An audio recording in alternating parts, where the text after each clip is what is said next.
ಮಿತ್ರರೇ ನಮಸ್ಕಾರ. ಮಿತ್ರರೇ, ಈ ಯುದ್ಧಕ್ಕೂ ಸಹ ಒಂದು ನಿಯಮ ಇರುತ್ತೆ. ಹೇಗಾಯ್ತಾ ಹಾಗೆ ಯುದ್ಧ ಮಾಡೋದಕ್ಕೆ ಸಾಧ್ಯ ಇಲ್ಲ. ನನ್ನ ಬಳಿಯಲ್ಲಿ ಶಕ್ತಿ ಇದೆ ಅಂತ ಮನಸ್ಸೋ ಇಚ್ಛೆ ಒಬ್ಬ ನಿರಾಯುಧನನ್ನು ಹತ್ಯೆ ಮಾಡೋದಕ್ಕೆ ಸಾಧ್ಯ ಇಲ್ಲ. ಅದು ಯುದ್ಧದ ನಿಯಮ ಅಲ್ಲ. ಈ ಯುದ್ಧದ ನಿಯಮ ಮಹಾಭಾರತದ ಕಾಲದಲ್ಲೂ ಕೂಡ ಇತ್ತು. ಮಹಾಭಾರತದ ಯುದ್ಧ ಶುರುವಾಗೋದಕ್ಕೂ ಮುಂಚೆ ಭೀಷ್ಮಾಚಾರ್ಯರು, ದ್ರೋಣಾಚಾರ್ಯರು ಇಂತಹ ಅತಿರಥ ಮಹಾರಥರೆಲ್ಲ ಸೇರಿಕೊಂಡು ಯುದ್ಧಕ್ಕೆ ಒಂದು ನಿಯಮವನ್ನು ಮಾಡಿದ್ರು. ಎರಡೂ ಪಕ್ಷದವರು ಕೂಡ ಇದನ್ನು ಪಾಲನೆ ಮಾಡಬೇಕು ಅಂತ ಸೂಚನೆಯನ್ನು ಕೊಟ್ಟಿದ್ರು. ಆದರೆ ವಿಪರ್ಯಾಸ ಏನು ಗೊತ್ತಾ? ಮಹಾಭಾರತದಲ್ಲೂ ಕೂಡ ಆ ನಿಯಮಗಳ ಉಲ್ಲಂಘನೆ ಆಗಿದ್ವು. ಯುದ್ಧ ಕೊನೆಗೆ ಮನ್ಮಾನಿಯಾಗಿತ್ತು. ಮಿತ್ರರೇ, ನಾನು ಯಾಕೆ ಈ ಪೀಠಿಕೆಯನ್ನು ಹಾಕದೆ ಅಂತಂದರೆ, ಅಂತಹ ಮಹಾಭಾರತದ ಕಾಲದಲ್ಲೇ ಯುದ್ಧ ನಿಯಮಗಳು ಪಾಲನೆ ಆಗಿಲ್ಲ ಅಂತ ಆದ ಮೇಲೆ ಈಗ ಇರಾನ್ ಮತ್ತು ಅಮೆರಿಕದ ನಡುವೆ ಯುದ್ಧ ಆಗ್ತಾ ಇರುವಂಥ ಈ ಸಂದರ್ಭದಲ್ಲಿ ಯುದ್ಧದ ನಿಯಮಗಳ ಬಗ್ಗೆ ನಾವು ಮಾತನಾಡೋದಕ್ಕೆ ಸಾಧ್ಯ ಇದೆಯಾ? ಖಂಡಿತವಾಗ್ಲೂ ಸಾಧ್ಯ ಇಲ್ಲ. ಯಾಕಿದನ್ನೆಲ್ಲ ನಿಮಗೆ ಹೇಳಿದೆ ಅಂತಂದರೆ, ಈಗ ಮಿತ್ರರೇ, ಇರಾನ್ ಅಮೆರಿಕಕ್ಕೆ ಹೊಡೆಯೋದಕ್ಕೆ ಸಾಧ್ಯ ಆಗ್ತಾ ಇಲ್ಲ ಅನ್ನುವಂಥ ಒತ್ತಡದಲ್ಲಿ ತನ್ನ ಮಿತ್ರರನ್ನೇ ಎಷ್ಟಾಗುತ್ತೋ ಅಷ್ಟು ದಂಡಿಸೋದಕ್ಕೆ ಶುರು ಮಾಡಿದೆ. ಅದರಲ್ಲೂ ಈಗ ಇರಾನ್ ಮಾಡಿದಂಥ ಕೆಟ್ಟ ಕೆಲಸ ಏನು ಕೇಳಿದ್ರೆ, ಇಷ್ಟು ದಿನ ತನ್ನ ಜೊತೆಗೆ ಗಟ್ಟಿಯಾಗಿ ನಿಂತ್ಕೊಂಡಿದ್ದಂತಹ ಒಂದು ದೇಶಕ್ಕೆ, ಅದೊಂದು ರೀತಿಯಲ್ಲಿ ನ್ಯೂಟ್ರಲ್ ದೇಶವೇ, ಆದರೆ ಇರಾನ್ಗೆ ಬಹಳಷ್ಟು ಸಪೋರ್ಟ್ ಮಾಡಿತ್ತು, ಅಂತಹ ದೇಶಕ್ಕೆ ಹೊಡೆದಿದ್ದಾರೆ. ಬಹಳ ದೊಡ್ಡ ಮಟ್ಟದಲ್ಲಿ ಹಾನಿಯಾಗಿದೆ. ಎರಡೂ ದೇಶದ ಸಂಬಂಧದಲ್ಲಿ ಬಹಳ ದೊಡ್ಡ ಕ್ರ್ಯಾಕ್ ಆಗಿದೆ. ಇನ್ನೊಂದು ಕಡೆಯಲ್ಲಿ ಭಾರತವೂ ಕೂಡ ಇರಾನ್ ವಿರುದ್ಧ ತಿರುಗಿ ಬಿದ್ದಿದೆ. ಭಾರತದ ಆಕ್ರೋಶಕ್ಕೆ ಇರಾನ್ ಕೂಡ ಸಣ್ಣದಾಗಿ ಮಣಿದಂತೆ ಕಾಣ್ತಾ ಇದೆ. ಒಂದು ಕಡೆ ಭಾರತಕ್ಕೊಂದು ಸಣ್ಣ ಸಹಾಯವನ್ನು ಕೂಡ ಮಾಡಿದೆ. ಆದರೆ ಅದನ್ನು ಸಹಾಯ ಅಂತ ಸ್ವೀಕರಿಸುವ ಮುನ್ನವೇ ಇರಾನ್ ಮತ್ತೊಂದು ಕಡೆಯಲ್ಲಿ ಭಾರತಕ್ಕೆ ಹಾನಿಯನ್ನು ಕೂಡ ಮಾಡಿದೆ. ಬಹಳ ಇಂಟ್ರೆಸ್ಟಿಂಗ್ ವಿಚಾರಗಳಿದ್ದಾವೆ. ಈ ಯುದ್ಧ ಹೋಗ್ತಾ ಇರುವಂತಹ ರೀತಿಯನ್ನು ನೋಡಿದ್ರೆ ಸ್ವಲ್ಪ ಭಯ ಕೂಡ ಆಗ್ತಾ ಇದೆ. ಇದೆಲ್ಲದರ ಬಗ್ಗೆ ಈ ವಿಡಿಯೋದಲ್ಲಿ ನಿಮಗೆ ಡೀಟೇಲ್ ಆಗಿ ತಿಳಿಸ್ಕೊಡ್ತೀನಿ. ನೀವು ಈ ವಿಡಿಯೋನ ಕೊನೆವರೆಗೂ ಮಿಸ್ ಮಾಡದೆ ನೋಡಿ. ಈ ಭಾರತದ ವಿಚಾರಕ್ಕೆ ಬರೋದಕ್ಕೆ ಮುಂಚೆ ಒಮಾನ್ ದೇಶದ ವಿಚಾರವನ್ನು ಮಾತನಾಡ್ಕೊಂಡು ಬರೋಣ.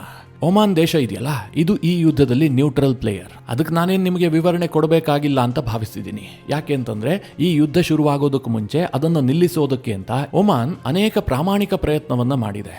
ಅಮೆರಿಕ ಮತ್ತು ಇರಾನ್ನ ನಡುವಿನ ಎಲ್ಲ ಮಾತುಕತೆಯೂ ಕೂಡ ನಡೆದಿದ್ದು ಒಮಾನ್ ದೇಶದಲ್ಲೇ, ಒಮಾನ್ನ ವಿದೇಶಾಂಗ ಸಚಿವರ ಮಧ್ಯಸ್ಥಿಕೆಯಲ್ಲೇ. ಆ ಮಾತುಕತೆಯ ನಡುವೆಯೇ ಅಮೆರಿಕ ಯುದ್ಧವನ್ನು ಆರಂಭಿಸಲ್ಲ, ಅದಕ್ಕೆ ಒಮಾನ್ ಖಂಡನೆಯನ್ನು ಕೂಡ ವ್ಯಕ್ತಪಡಿಸಿದೆ. ಅದಾದ ಬಳಿಕವೂ ಕೂಡ ಅಮೆರಿಕ ಮತ್ತು ಇರಾನ್ನಿಂದ ಸಮಾನವಾದಂತಹ ಅಂತರವನ್ನು ಕಾಯ್ದುಕೊಂಡಂತಹ ದೇಶ ಈ ಒಮಾನ್. ಇಷ್ಟೆಲ್ಲ ಆದರೂ ಕೂಡ ಈಗ ಒಮಾನ್ ದೇಶಕ್ಕೆ ಇರಾನ್ ಸರಿಯಾದಂತಹ ಏಟನ್ನು ಕೊಟ್ಟಿದೆ. ಅದು ಏನು ಅಂತಿಂತಹ ಏಟಲ್ಲ, ಅವರ ಆರ್ಥಿಕತೆಗೆ ಬಹಳ ದೊಡ್ಡ ಪೆಟ್ಟು. ಒಮಾನ್ ದೇಶದ ಸಲಾಲಾ ಪೋರ್ಟ್ನಲ್ಲಿದ್ದಂತಹ ಆಯಿಲ್ ಸ್ಟೋರೇಜ್ಗೆ ಇರಾನ್ ತನ್ನ ಶಾಹಿದ್ ಡ್ರೋನ್ ಮೂಲಕವಾಗಿ ಹಿಟ್ ಮಾಡಿದೆ. ಇದರಿಂದಾಗಿ ಅಲ್ಲಿದ್ದಂತಹ ಆಯಿಲ್ ಸ್ಟೋರೇಜ್ ಸುಟ್ಟು ಭಸ್ಮ ಆಗಿದೆ. ಈ ಸಲಾಲಾ ಪೋರ್ಟ್ನಲ್ಲಿ ಒಮಾನ್ ದೇಶ ಮಿಲಿಯನ್ಸ್ ಆಫ್ ಬ್ಯಾರಲ್ನಷ್ಟು ಆಯಿಲ್ ಸ್ಟೋರೇಜ್ ಅನ್ನು ಮಾಡಿಟ್ಟಿತ್ತು. ಅದನ್ನೇ ಗುರಿಯಾಗಿಸಿ ಇರಾನ್ ಈಗ ದಾಳಿ ಮಾಡಿದೆ. ಮಿತ್ರರೇ, ಒಂದು ರೀತಿಯಲ್ಲಿ ಒಮಾನ್ಗಿದು ಬಹಳ ಅನಿರೀಕ್ಷಿತ. ಯಾಕೆ ಗೊತ್ತಾ? ಅವ್ರು ಅಂದುಕೊಂಡಿರಲಿಲ್ಲ ಇರಾನ್ ನಮಗೆ ಇಷ್ಟೆಲ್ಲ ಏಟ್ ಮಾಡುತ್ತೆ ಅಂತ. ಈ ಹಿಂದಿನಿಂದಲೂ ಕೂಡ ಇರಾನ್ GCC ಕಂಟ್ರಿಗಳನ್ನು ಟಾರ್ಗೆಟ್ ಮಾಡ್ತಾ ಇದೆ. ಅದರಲ್ಲಿ ಒಮಾನ್ ದೇಶವೂ ಕೂಡ ಇತ್ತು. ಆದರೆ ಮೇಜರ್ ಆದಂತಹ ದಾಳಿಯನ್ನು ಒಮಾನ್ ಮೇಲೆ ಮಾಡಿರಲಿಲ್ಲ. ಈಗ ಇದ್ದಕ್ಕಿದ್ದಂತೆ ಈ ದಾಳಿ ನಡೆದಿದೆ. ಇದು ಒಮಾನ್ನ ರಾಜನನ್ನ ವಿಪರೀತವಾಗಿ ಕೆರಳುವಂತೆ ಮಾಡಿದೆ. ನಿಮಗೆ ಇನ್ನೊಂದು ವಿಚಾರ ನೆನಪಿರಲಿ, ಮೊನ್ನೆ ಮುಜ್ತಬಾ ಖಮೇನಿಯನ್ನ ಇರಾನ್ ತನ್ನ ಮುಂದಿನ ಸುಪ್ರೀಂ ಲೀಡರ್ ಆಗಿ ಆಯ್ಕೆ ಮಾಡ್ಕೊಳ್ತಲ್ಲ, ಆ ಸಂದರ್ಭದಲ್ಲಿ ಕೆಲವರು ಮಾತ್ರ ಆ ಮುಜ್ತಬಾ ಖಮೇನಿಯ ಆಯ್ಕೆಯನ್ನ ಪುರಸ್ಕರಿಸಿದ್ದು. ರಷ್ಯಾ ಸರ್ಕಾರ ಮುಜ್ತಬಾಗೆ ಅಭಿನಂದನೆಯನ್ನ ಸಲ್ಲಿಸಿದೆ. ಅದನ್ನ ಬಿಟ್ರೆ ಈ ಒಮಾನ್ನ ಸುಲ್ತಾನನೇ ಅಭಿನಂದನೆಯನ್ನ ಸಲ್ಲಿಸಿದ್ದು. ಇರಾನ್ ಇವತ್ತು ರಾಜತಾಂತ್ರಿಕವಾಗಿ ಕಂಪ್ಲೀಟ್ ಆಗಿ ಐಸೋಲೇಟ್ ಆಗ್ತಾ ಇರುವಂತಹ ಈ ಸಂದರ್ಭದಲ್ಲಿ ಇರಾನ್ ಜೊತೆಗೆ ನಿಂತ್ಕೊಂಡಂತಹ ಒಂದು ದೇಶದಲ್ಲಿ ಒಮಾನ್ ಕೂಡ ಬರುತ್ತೆ. ಅಂತಹ ಒಮಾನ್ ದೇಶಕ್ಕೆ ಈಗ ಇರಾನ್ ಹಿಟ್ ಮಾಡಿದೆ. ಇದು ಸಹಜವಾಗಿ ಅಲ್ಲಿನ ರಾಜನನ್ನ ಕೆರಳಿಸಿದೆ. ಅವರು ನೇರವಾಗಿ ಇರಾನ್ನ ಅಧ್ಯಕ್ಷ ಮಸೂದ್ ಪೆಜೆಶ್ಕಿಯಾನ್ಗೆ ಕರೆ ಮಾಡಿಬಿಟ್ಟು ಹಿಗ್ಗಾಮುಗ್ಗಾ ತರಾಟೆಗೆ ತೆಗೆದುಕೊಂಡಿದ್ದಾರೆ. ಮಿತ್ರರೇ, ಇರಾನ್ ಅಧ್ಯಕ್ಷರಿಗೆ ಏನು ಹೇಳಿದ್ರೆ ಏನು ಪ್ರಯೋಜನ? ಇರಾನ್ ಅಧ್ಯಕ್ಷರ ಕೈಲಿ ಯಾವುದೇ ಸೂತ್ರ ಇದೆ ಅಂತ ನನಗಂತೂ ಅನ್ನಿಸ್ತಾ ಇಲ್ಲ. ಯಾಕೆ ಅಂತಂದ್ರೆ ಅವರ ಮಾತನ್ನ ಇರಾನ್ನ ಸೇನೆ ಕೇಳ್ತಾ ಇಲ್ಲ. ಈ ಯುದ್ಧವನ್ನ ಮುನ್ನಡೆಸ್ತಾ ಇರುವಂತಹದ್ದು IRGCಯೇ ಹೊರತು ಅಲ್ಲಿನ ಸರ್ಕಾರ ಅಲ್ಲ. ಇದನ್ನ ಭಾರತವೂ ಕೂಡ ಗಮನದಲ್ಲಿ ಇಟ್ಕೊಂಡಿರಬೇಕು. ನಾವು ಇರಾನ್ನ ಆಡಳಿತದ ಜೊತೆಗೆ ಚೆನ್ನಾಗಿದ್ದೀವಿ, ಹೀಗಾಗಿ ನಮಗೇನು ಪ್ರಾಬ್ಲಮ್ ಆಗ್ಲಿಕ್ಕಿಲ್ಲ ಅಂತ ಸ್ವಲ್ಪ ಮೈ ಮರೆತಿದ್ದೆ. ಆದರೆ ಭಾರತಕ್ಕೂ ಕೂಡ ಒದೆ ಬೀಳೋದು ಗ್ಯಾರಂಟಿ. ಈ ಮಾತನ್ನ ಈಗ ನಾನು ವಿವರಿಸೋದಕ್ಕೆ ಹೋಗೋದಿಲ್ಲ. ಮುಂದೆ ಭಾರತದ ವಿಚಾರ ಬರುತ್ತಲ್ಲ, ಆಗ ವಿವರಿಸ್ತೀನಿ ಭಾರತಕ್ಕೆ ಯಾವ ರೀತಿಯಾದಂತಹ ಎಚ್ಚರಿಕೆ ಅಗತ್ಯ ಅನ್ನೋದನ್ನ. ಸದ್ಯ ಸಲಾಲಾ ಬಂದರಿನ ಮೇಲಿನ ದಾಳಿ ಆದ ಬಳಿಕ ಒಮಾನ್ ದೇಶವೂ ಕೂಡ ಇರಾನ್ ವಿರುದ್ಧ ಸಿಡಿದೆದ್ದು ನಿಂತಿದೆ. ಇನ್ನು ವಿಶ್ವಸಂಸ್ಥೆಯ ಭದ್ರತಾ ಮಂಡಳಿಯಲ್ಲಿ ಇರಾನ್ GCC ದೇಶಗಳ ಮೇಲೆ ಮಾಡ್ತಾ ಇರುವಂತಹ ದಾಳಿಗಳ ವಿರುದ್ಧವಾಗಿ ರೆಸಲ್ಯೂಷನ್ ಅನ್ನು ತರಲಾಗಿತ್ತು. ಬಹ್ರೈನ್ ಬೆಂಬಲಿತ ಈ ರೆಸಲ್ಯೂಷನ್ಗೆ ಭಾರಿ ಬೆಂಬಲ ವ್ಯಕ್ತವಾಗಿದೆ. ಇರಾನ್ ವಿರುದ್ಧದ ಈ ರೆಸಲ್ಯೂಷನ್ಗೆ ಚೈನಾ ಮತ್ತು ರಷ್ಯಾ ಇಬ್ಬರೂ ಕೂಡ ಗೈರಾದ್ರೆ ಉಳಿದಂತಹ 13 ದೇಶಗಳು ಕೂಡ ಇರಾನ್ನ ವಿರುದ್ಧವಾಗಿ ಮತ ಚಲಾಯಿಸಿದವೆ. ಇದು ಇರಾನ್ನ ವಿರುದ್ಧ ಇನ್ನಷ್ಟು ಕಠಿಣ ಕ್ರಮಗಳನ್ನು ಕೈಗೊಳ್ಳೋದಕ್ಕೆ ಸಹಕಾರಿಯಾಗುತ್ತೆ ಅಂತಲೇ ಭಾವಿಸಲಾಗ್ತಾ ಇದೆ. ಇದಕ್ಕೆ ಯಾಕೆ ಇಂಪಾರ್ಟೆನ್ಸ್ ಕೊಡಬೇಕು ಕೇಳಿದ್ರೆ, ಅಮೆರಿಕ ಇನ್ನೊಂದು ರೀತಿಯಲ್ಲಿ ಇರಾನ್ ಮೇಲೆ ಒತ್ತಡ ಹೇರೋದಕ್ಕೆ ಪ್ರಯತ್ನವನ್ನ ಮಾಡ್ತಾ ಇದೆ. ವಿಶ್ವಸಂಸ್ಥೆಯ ಮೂಲಕ ಸ್ನ್ಯಾಪ್ ಬ್ಯಾಕ್ ಸ್ಯಾಂಕ್ಷನ್ ಅನ್ನು ಹೇರೋದಕ್ಕೆ ಅಮೆರಿಕ ಪ್ರಯತ್ನ ಮಾಡ್ತಾ ಇದೆ. ಈ ಬಗ್ಗೆ UN ಅಮೆರಿಕದ ರಾಯಭಾರಿ ಈಗಾಗಲೇ ಹೇಳಿಕೆಯನ್ನು ಕೂಡ ಕೊಟ್ಟಿದ್ದಾರೆ. ಏನಿದು ಸ್ನ್ಯಾಪ್ ಬ್ಯಾಕ್ ಸ್ಯಾಂಕ್ಷನ್ ಅಂತ ನೋಡೋದಾದ್ರೆ, ಇರಾನ್ನ ವಿರುದ್ಧ ಮ್ಯಾಕ್ಸಿಮಮ್ ಪ್ರೆಷರ್ ಅನ್ನು ಕ್ರಿಯೇಟ್ ಮಾಡೋದು, ಇರಾನ್ನ ಎಲ್ಲಾ ರೀತಿಯ ವ್ಯಾಪಾರ ವ್ಯವಹಾರವನ್ನು ತಡೆ ಹಿಡಿಯುವಂತಹ ಒಂದು ಪ್ರಯತ್ನ ಇದು. ಇರಾನ್ನ ಬ್ಯಾಂಕಿಂಗ್ ವ್ಯವಸ್ಥೆಯ ಮೇಲೆ ದೊಡ್ಡ ಮಟ್ಟದ ಪರಿಣಾಮ ಬೀರುತ್ತೆ. ಜಾಗತಿಕ ಬ್ಯಾಂಕಿಂಗ್ ವ್ಯವಸ್ಥೆಯಿಂದ ಇರಾನ್ನ ಬ್ಯಾಂಕ್ಗಳು ಕಂಪ್ಲೀಟ್ ಆಗಿ ಹೊರಗೆ ಬರಬೇಕಾಗತ್ತೆ. ವಿದೇಶಿ ಹಣ ವರ್ಗಾವಣೆಯೂ ಕೂಡ ಇರಾನ್ಗೆ ಬಹಳ ಕಷ್ಟ ಆಗುತ್ತೆ. ಜೊತೆಗೆ ಇರಾನ್ನ ಆಯಿಲ್ ಎಕ್ಸ್ಪೋರ್ಟ್ ಇದೆಯಲ್ಲ, ಇದು ಆಲ್ಮೋಸ್ಟ್ ನಿಲ್ಲಾಗುವಂತಹ ಪರಿಸ್ಥಿತಿ ಬರುತ್ತೆ. ಇಂತಹದೊಂದು ಪ್ರಯತ್ನಕ್ಕೆ ಅಮೆರಿಕ ಈಗ ಕೈ ಹಾಕಿದೆ. ವಿಶ್ವಸಂಸ್ಥೆಯ ಅಮೆರಿಕದ ರಾಯಭಾರಿ ಏನ್ ಹೇಳಿದರೆ ಕೇಳಿದ್ರೆ, ನಾವು ಒಂದು ಕಡೆ ಯುದ್ಧ ಭೂಮಿಯಲ್ಲಿ ಯುದ್ಧ ಮಾಡ್ತಾ ಇದ್ದೀವಿ, ಇನ್ನೊಂದು ಕಡೆಯಲ್ಲಿ ಇರಾನ್ ಅನ್ನ ರಾಜತಾಂತ್ರಿಕವಾಗಿ ಸೋಲಿಸುವಂತಹ ಪ್ರಯತ್ನವೂ ಕೂಡ ಮುಂದುವರೆದಿದೆ. ನಾವು ಎಲ್ಲಾ ದಿಕ್ಕುಗಳಿಂದಲೂ ಕೂಡ ಇರಾನ್ ಅನ್ನ ಮಟ್ಟ ಹಾಕ್ತೀವಿ ಅಂತ ಅಮೆರಿಕದ ವಿಶ್ವಸಂಸ್ಥೆಯ ರಾಯಭಾರಿ ಹೇಳ್ಕೊಂಡಿದ್ದಾರೆ. ಆದರೆ ಮಿತ್ರರೇ, ಇರಾನ್ಗೆ ಚೈನಾ ಮತ್ತು ರಷ್ಯಾ ಇರುವವರೆಗೂ ಕೂಡ ಅಮೆರಿಕದ ಈ ಪ್ರಯತ್ನಕ್ಕೆ ದೊಡ್ಡ ಮಟ್ಟದ ಯಶಸ್ಸು ಸಿಗುತ್ತೆ ಅಂತ ಅನ್ಸೋದಿಲ್ಲ. ಯಾಕೆಂತಂದ್ರೆ ಆ ಎರಡೂ ದೇಶಗಳು ಕೂಡ ವೀಟೋ ಪವರ್ ಕಂಟ್ರಿಗಳು. ಇರಾನ್ ಆಯಿಲ್ಗೆ ಹೊಡ್ತಾ ಬಿದ್ರೆ ಇರಾನ್ಗಂತೂ ನಷ್ಟ ಆಗುತ್ತಲ್ಲ, ಅದಕ್ಕಿಂತ ಜಾಸ್ತಿ ನಷ್ಟ ಆಗುವಂತಹದ್ದು ಚೈನಾಗೆ. ಹೀಗಾಗಿ ಚೈನಾ ಇದು ಯಾವುದಕ್ಕೂ ಕೂಡ ಆಸ್ಪದ ಕೊಡುವಂತಹ ಸಾಧ್ಯತೆಗಳೇ ಇಲ್ಲ. ಇನ್ನು ಅಮೆರಿಕದ ಸುದ್ದಿ ಸಂಸ್ಥೆಗಳು ಇವತ್ತೊಂದು ವಿಚಿತ್ರವಾದಂತಹ ಸುದ್ದಿಯನ್ನು ಹರಿಬಿಟ್ಟಿದ್ದಾವೆ. ಒಂದು ರೀತಿಯಲ್ಲಿ ಇದು ನರೇಟಿವ್ ಬಿಲ್ಡಿಂಗ್ ಪ್ರೋಗ್ರಾಮ್ ಅಂದ್ರೂ ಕೂಡ ತಪ್ಪಾಗ್ಲಿಕ್ಕಿಲ್ಲ. ಅದೇನು ಕೇಳಿದ್ರೆ, ಈ ಇರಾನ್ ಅಮೆರಿಕದ ಕ್ಯಾಲಿಫೋರ್ನಿಯಾವನ್ನ ಟಾರ್ಗೆಟ್ ಮಾಡಿತ್ತು. ಡ್ರೋನ್ ಮೂಲಕವಾಗಿ ಕ್ಯಾಲಿಫೋರ್ನಿಯಾದ ಮೇಲೆ ದಾಳಿ ನಡೆಸೋದಕ್ಕೆ ಇರಾನ್ ಪ್ಲಾನ್ ಮಾಡಿತ್ತು. ಈ ಬಗ್ಗೆ FBI ಫೆಬ್ರವರಿ ಆರಂಭದಲ್ಲೇ ಅಮೆರಿಕಾಗೆ ಎಚ್ಚರಿಕೆಯನ್ನ ಕೊಟ್ಟಿತ್ತು ಅಂತ ಈಗ ವರದಿಯನ್ನು ಪ್ರಕಟಿಸಲಾಗಿದೆ. ಇದೊಂಥರ ಬಹಳ ಆಶ್ಚರ್ಯ. ಇಡೀ ಜಗತ್ತಿಗೆ ಗೊತ್ತಿರುವಂತಹ ವಿಚಾರ ಏನು, ಇರಾನ್ಗೆ ಯಾವುದೇ ಕಾರಣಕ್ಕೂ ಕೂಡ ಅಮೆರಿಕವನ್ನ ರೀಚ್ ಆಗುವಂತಹ ಕೆಪಾಸಿಟಿ ಇಲ್ಲ. ಅವರ ಬಳಿಯಲ್ಲಿ ಅಷ್ಟೊಂದು ಲಾಂಗ್ ರೇಂಜ್ ನ ಬ್ಯಾಲಿಸ್ಟಿಕ್ ಮಿಸೈಲ್ಗಳಿಲ್ಲ. ಹಾಗೆ ಡ್ರೋನ್ಗಳ ಮೂಲಕವಾಗಿ ಅಮೆರಿಕಾಗೆ ಹೊಡೆಯೋದಕ್ಕೆ ಇರಾನ್ ಬಳಿಯಲ್ಲಿ ಯಾವುದೇ ಬ್ಲೂ ವಾಟರ್ ನೇವಿ ಇಲ್ಲ. ಇಂತಹ ಪರಿಸ್ಥಿತಿಯಲ್ಲಿ ಇರಾನ್ ಕ್ಯಾಲಿಫೋರ್ನಿಯಾಗೆ ಇರಾನ್ನಿಂದ ಸರಿಸುಮಾರು ಒಂದು 12,000 ಕಿಲೋಮೀಟರ್ ದೂರ ಇರುವಂತಹ ಒಂದು ಪ್ರದೇಶಕ್ಕೆ ದಾಳಿ ಮಾಡೋದಾದ್ರೂ ಹೇಗೆ? ಈ ಪ್ರಶ್ನೆಗಳು ಸಾಮಾನ್ಯ ಮನುಷ್ಯನಿಗೂ ಕೂಡ ಬರುತ್ತೆ. ಆದ್ರೆ FBI ಏನ್ ಹೇಳಿತ್ತಂತೆ ಗೊತ್ತಾ? ಇರಾನ್ ಈ ಮಾರ್ಗವಾಗಿ ಸಾಗುವಂತಹ ಸಾಮಾನ್ಯ ಹಡಗುಗಳಲ್ಲಿ ತನ್ನ ಡ್ರೋನ್ಗಳನ್ನ ತಂದು ಕ್ಯಾಲಿಫೋರ್ನಿಯಾಗೆ ಸರ್ಪ್ರೈಸ್ ಅಟ್ಯಾಕ್ ಮಾಡುವಂತಹ ಸಾಧ್ಯತೆಗಳಿದಾವೆ. ಕ್ಯಾಲಿಫೋರ್ನಿಯಾವನ್ನ ಅವರು ಟಾರ್ಗೆಟ್ ಮಾಡ್ತಾರೆ ಅಂತ FBI ಎಚ್ಚರಿಕೆ ಕೊಟ್ಟಿತ್ತಂತೆ. ಆದ್ರೆ ಟ್ರಂಪ್ ಅದಕ್ಕೂ ಮುಂಚೆ ದಾಳಿ ಮಾಡಿಬಿಟ್ರು ಇರಾನ್ ಮೇಲೆ ಅನ್ನುವ ರೀತಿಯಲ್ಲಿ ಅಮೆರಿಕದ ಪತ್ರಿಕೆಗಳು ವರದಿ ಪ್ರಕಟಿಸಿದಾವೆ. ಇದರಲ್ಲಿ ಏನಾದರೂ ಸತ್ಯ ಇದೆಯಾ ಕೇಳಿದ್ರೆ ಖಂಡಿತವಾಗ್ಲೂ ಸಾಧ್ಯ ಇಲ್ಲ. ಇದು ಅಮೆರಿಕ ಸರ್ಕಾರದ ನರೇಟಿವ್ ಬಿಲ್ಡಿಂಗ್ ಪ್ರೋಗ್ರಾಮ್. ಈಗ ಟ್ರಂಪ್ ಅನ್ನ ಅಮೆರಿಕದ ಜನ ಪ್ರಶ್ನೆ ಮಾಡೋದಕ್ಕೆ ಶುರು ಮಾಡಿದ್ದಾರೆ. ಯಾಕೆ ಸ್ವಾಮಿ ಈ ಯುದ್ಧವನ್ನ ಮಾಡಿದ್ರಿ? ಇದರಿಂದ ಅಮೆರಿಕಾಗ ಆಗ್ತಿರುವ ಲಾಭ ಏನು? ಕೇವಲ 6 ದಿನದ ಯುದ್ಧಕ್ಕೋಸ್ಕರವಾಗಿ ಅಮೆರಿಕ $11 ಬಿಲಿಯನ್ ಅನ್ನ ವೆಚ್ಚ ಮಾಡಿದೆ ಎನ್ನುವಂತಹ ವರದಿ ಇದೆ. $11 ಬಿಲಿಯನ್ ಅಂತಂದ್ರೆ ಭಾರತದ ರೂಪಾಯಿಯಲ್ಲಿ ಹೇಳಬೇಕಾದ್ರೆ ಹತ್ತತ್ರ 1 ಲಕ್ಷ ಕೋಟಿ. ಈಗ ಯುದ್ಧ ಶುರುವಾಗಿ 2 ವಾರ ಆಗ್ತಾ ಬಂತು. ಅಲ್ಲಿಗೆ ಈ ಅಂಕಿ ಸಂಖ್ಯೆ ಡಬಲ್ ಆಗಿರುತ್ತೆ. ಹೀಗಾಗಿ ಅಮೆರಿಕದ ಜನ ಟ್ರಂಪ್ ಅನ್ನ ಪ್ರಶ್ನೆ ಮಾಡ್ತಾರಲ್ವಾ, ಅದಕ್ಕೇನಾದ್ರೂ ಉತ್ತರ ಕೊಡಬೇಕಲ್ಲ. ಅದಕ್ಕೆ ಟ್ರಂಪ್ ಸರ್ಕಾರದ ಪ್ಲಾನ್ ಏನ್ ಗೊತ್ತಾ? ಇರಾನ್ ನಮ್ಮ ಮೇಲೆ ದಾಳಿ ಮಾಡೋದಕ್ಕೆ ಪ್ಲಾನ್ ರೂಪಿಸಿಕೊಂಡಿತ್ತು. ಆ ರೀತಿಯಾಗಿ FBI ನಮಗೆ ಮಾಹಿತಿಯನ್ನ ಕೊಟ್ಟಿತ್ತು. ಹೀಗಾಗಿ ನಾವೇ ಮೊದಲಾಗಿ ಪ್ರಿಯಂಪ್ಟಿವ್ ಸ್ಟ್ರೈಕ್ ಮಾಡಿಬಿಟ್ವಿ ಹೀಗಂತ ಸಮರ್ಥನೆ ಕೊಟ್ಕೊಳ್ಬೇಕಲ್ಲ. ಅದಕ್ಕೋಸ್ಕರವಾಗಿ ಈ ನರೇಟಿವ್ ಅನ್ನ ಅಮೆರಿಕದ ಟ್ರಂಪ್ ಸರ್ಕಾರ ಬಿಲ್ಡ್ ಮಾಡ್ತಾ ಇದೆ ಅಷ್ಟೇ. ಇನ್ನು ತೈಲ ಬೆಲೆಯಲ್ಲಿ ಮತ್ತೆ ಭಾರಿ ಪ್ರಮಾಣದಲ್ಲಿ ಏರಿಕೆ ಕಂಡಿದೆ. $119 ಅನ್ನು ತಲುಪಿದ್ದಂತಹ ತೈಲ ಬೆಲೆ ಕಳೆದ 2 ದಿನಗಳಿಂದ ಸ್ವಲ್ಪ ಇಳಿಕೆ ಕಂಡಿತ್ತು. $85 $90 ಒಳಗೆ ಇತ್ತು. ಇವತ್ತು ಮತ್ತೆ $100 ಅನ್ನು ರೀಚ್ ಆಗಿದೆ.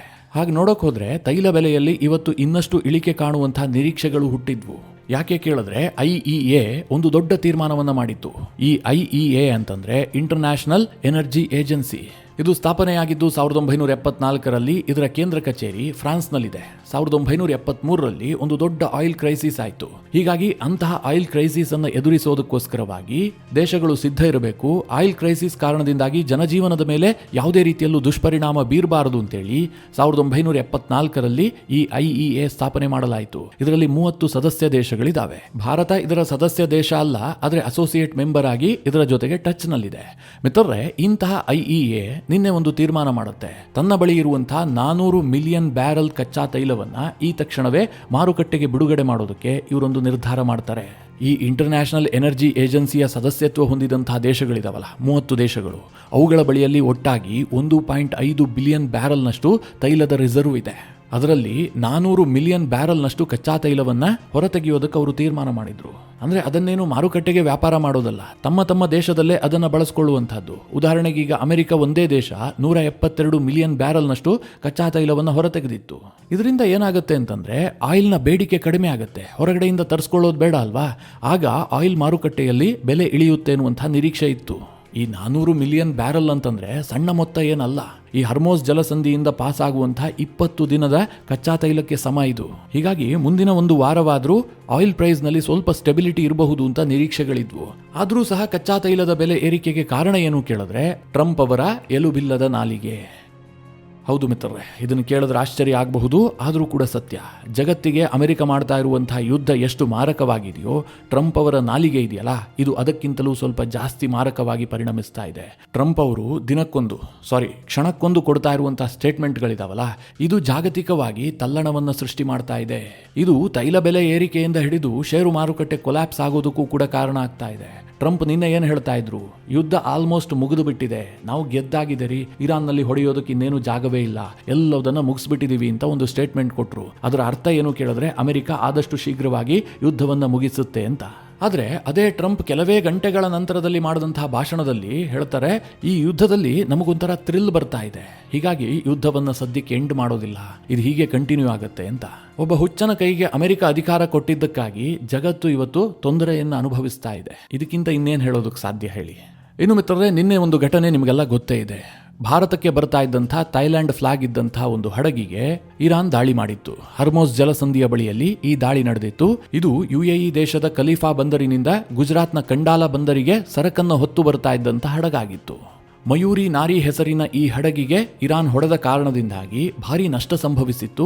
3 ಜನ ಕ್ರೂ ಮೆಂಬರ್ಸ್ ಕೂಡ ನಾಪತ್ತೆಯಾಗಿದ್ದಾರೆ, 20 ಜನರನ್ನ ರಕ್ಷಿಸಲಾಗಿದೆ.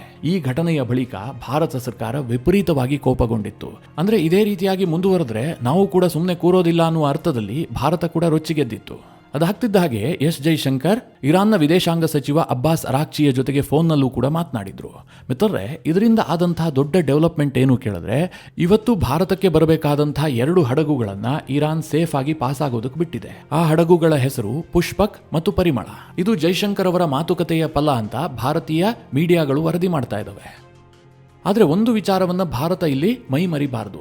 ಇರಾನ್ ಜೊತೆಗೆ ನಾವು ಮಾತನಾಡಿದೀವಿ, ಅವರ ವಿದೇಶಾಂಗ ಸಚಿವರು ಸಿಹಿ ಮಾತುಗಳನ್ನೇ ಆಡಿದರೆ, ನಮಗೇನು ತೊಂದರೆ ಮಾಡೋದಿಲ್ಲ ಅನ್ನುವಂತಹ ಭರವಸೆ ಸಿಕ್ಕಿದೆ ಅಂತ ಭಾರತ ಮೈ ಮರೆತಿದ್ದೆ. ಆದರೆ 100ಕ್ಕೆ 100ರಷ್ಟು ಭಾರತ ಅದಕ್ಕೆ ಬೆಲೆ ತೆರಬೇಕಾಗತ್ತೆ. ಯಾಕೆ ಅಂತಂದ್ರೆ ಇರಾನ್ನ IRGCಯ ಕಂಟ್ರೋಲ್ ಇದೆಯಲ್ಲ, ಅದು ಅಲ್ಲಿನ ಸರ್ಕಾರದ ಬಳಿಯಲ್ಲಿಲ್ಲ. ನಾನು ಈ ಹಿಂದೆಯೇ ಹೇಳಿದೆ ನಿಮಗೆ, ಒಮಾನ್ಗೆ ಹೊಡೆಯುವಂತಹ ವಿಚಾರದಲ್ಲಿ ಇರಾನ್ನ ಸರ್ಕಾರದ ಪಾತ್ರವೇ ಇಲ್ಲ. ಅಂತಹ ಒಮಾನ್ಗೆ ಹಿಟ್ ಮಾಡಿದರೆ ಅಂತಂದ್ರೆ ಇನ್ನು ಭಾರತದ ಹಡಗುಗಳನ್ನ ಸೇಫ್ ಆಗಿ ಬಿಟ್ಟು ಬಿಡ್ತಾರೆ ಅಂತ ನಾವು ನಂಬಿ ಕೂರೋದಾದ್ರೂ ಹೇಗೆ? ಇದರ ನಡುವೆ ಇನ್ನೊಂದು ಘಟನೆಯೂ ಕೂಡ ನಡೆದಿದೆ. ಇರಾಕ್ನ ಬಸ್ರಾ ಕರಾವಳಿಯಲ್ಲಿ 2 ತೈಲ ಟ್ಯಾಂಕರ್ಗೆ ಇರಾನ್ ಹೊಡೆದಿದೆ. ಒಂದು ಸಫೇಸಿಯಾ ವಿಷ್ಣು ಹೆಸರಿನ ತೈಲ ಹಡಗು, ಇದು ಮಾರ್ಷಲ್ ಐಲ್ಯಾಂಡ್ನ ಧ್ವಜ ಹೊಂದಿದಂತಹ ಹಡಗಾಗಿತ್ತು. ಹಾಗೆ ಜೈಫೈ ರೋಸ್ ಅನ್ನುವಂತಹ ಮಾಲ್ಟಾ ಧ್ವಜದ ಇನ್ನೊಂದು ಹಡಗಿಗೂ ಕೂಡ ಇರಾನ್ ಹಿಟ್ ಮಾಡಿದೆ. ಆತ್ಮಾಹುತಿ ಬೋಟ್ ದಾಳಿಯ ಮೂಲಕವಾಗಿ ಈ ಹಡಗನ್ನ ಉಡಾಯಿಸಲಾಗಿದೆ ಅಂತ ಹೇಳಲಾಗ್ತಾ ಇದೆ. ಈ ತೈಲ ಹಡಗುಗಳಲ್ಲಿ 4 ಮಿಲಿಯನ್ ಬ್ಯಾರಲ್ನಷ್ಟು ಕಚ್ಚಾ ತೈಲವನ್ನ ತುಂಬಿಸಲಾಗಿತ್ತು. ಈ ಕಾರಣದಿಂದ ದಾಳಿ ಆಗ್ತಿದ್ದ ಹಾಗೆ ತೈಲ ಹಡಗುಗಳು ಹೊತ್ತಿ ಉರಿದಿದ್ದಾವೆ. ಇದರಲ್ಲಿದ್ದಂತಹ 27 ಮಂದಿಯನ್ನ ರಕ್ಷಿಸಲಾಗಿದೆ. ಆದರೆ ಭಾರತ ಮೂಲದ ಓರ್ವ ವ್ಯಕ್ತಿ ಕ್ರೂ ಮೆಂಬರ್ ಸಾವಿಗೀಡಾದ ಬಗ್ಗೆ ಶಂಕೆ ವ್ಯಕ್ತವಾಗಿದೆ. ಕೆಲ ಮಾಧ್ಯಮಗಳು ಸಾವಿಗೀಡಾಗಿದ್ದಾನೆ ಅಂತಲೇ ವರದಿ ಮಾಡಿದಾವೆ. ಹೀಗಿರುವಾಗ ಇರಾನ್ ಸರ್ಕಾರದ ಜೊತೆಗೆ ಮಾತನಾಡುವಂತಹ ಅವಶ್ಯಕತೆಯೇ ಇಲ್ಲ ಅಂತ ನನಗನ್ಸುತ್ತೆ. ಅವ್ರ ಜೊತೆಗೆ ಇನ್ನೇನ್ ಮಾತನಾಡೋದು? ಅಧ್ಯಕ್ಷರೇನೋ ಭರವಸೆ ಕೊಟ್ಟಿರಬಹುದು, ಆ ಕಡೆಯಲ್ಲಿ ದಾಳಿ ನಡೀತಾ ಇದ್ರೆ ಅದಕ್ಕೇನಾದ್ರೂ ಅರ್ಥ ಇರುತ್ತಾ? ಮಿತ್ರರೇ, ಇದಿಷ್ಟು ಯುದ್ಧದ ಒಂದಿಷ್ಟು ವಿಚಾರಗಳ ಮಾಹಿತಿ. ಈ ಎಲ್ಲ ವಿಷಯಗಳ ಕುರಿತಾಗಿ ನಿಮಗೇನನ್ಸುತ್ತೆ? ನಿಮ್ಮ ಅನಿಸಿಕೆ ಅಭಿಪ್ರಾಯಗಳನ್ನು ಕಮೆಂಟ್ ಮಾಡುವ ಮೂಲಕ ನಮಗೆ ತಿಳಿಸಿ. ಹಾಗೆ ನಿಮಗೆ ಈ ವಿಡಿಯೋ ಇಷ್ಟವಾದರೆ ಲೈಕ್ ಮಾಡಿ. ಜೊತೆಗೆ ನೀವಿನ್ನೂ ನಿಮ್ಮ ನೆಚ್ಚಿನ ಸಂಸ್ಕಾರ ಸೌರಭ ಯೂಟ್ಯೂಬ್ ಚಾನಲ್ನ ಸಬ್ಸ್ಕ್ರೈಬ್ ಮಾಡಿಲ್ಲ ಅಂತಾದರೆ ಈ ಕೂಡಲೇ ಸಬ್ಸ್ಕ್ರೈಬ್ ಮಾಡಿ. ಮುಂದಿನ ಎಲ್ಲ ಅಪ್ಡೇಟ್ಗಳ ನೋಟಿಫಿಕೇಷನ್ಗಾಗಿ ಬೆಲ್ ಐಕಾನ್ ಒತ್ತಿ.